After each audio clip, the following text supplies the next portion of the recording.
అనగా అనగా ఒక చిన్న గ్రామంలో రామయ్య అనే రైతు ఉండేవాడు. అతను చాలా పేదవాడు. రోజంతా కష్టపడి పనిచేసినా కుటుంబానికి సరిపడా డబ్బు రావటం లేదు. ఒకరోజు రామయ్య మార్కెట్కి వెళ్లి ఒక చిన్న తెల్ల కోడిని కొనుక్కొచ్చాడు. ఆ కోడి చాలా అందంగా ఉండేది. రామయ్య దానిని ఎంతో ప్రేమగా చూసుకునేవాడు. మరుసటి ఉదయం రామయ్య కోడి గూటికి వెళ్లి చూశాడు. అక్కడ ఒక మెరిసే గుడ్డు కనిపించింది.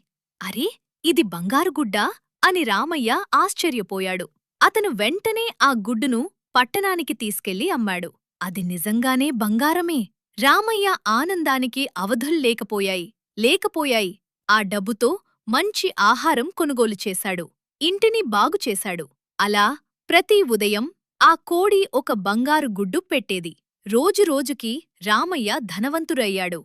కాని కొంతకాలానికి రామయ్య మనసులో ఆశ పెరిగింది. ఈ కోడి ప్రతిరోజూ ఒక బంగారు గుడ్డు పెడుతోంది అంటే దాని కడుపులో చాలా బంగారం ఉండాలి. ఒక్కసారిగా అంతా తీసుకుంటే నేనింకా త్వరగా ధనవంతుడవుతాను. ఆ రాత్రి రామయ్య లోభంతో కోడి దగ్గరకు వెళ్ళాడు. పాపం కోడి అతనిని నమ్మకంగా చూస్తోంది. కాని రామయ్య ఆశతో తప్పు చేశాడు. అతను కోడిని చంపేశాడు. తర్వాత అతను కోడి లోపల చూశాడు.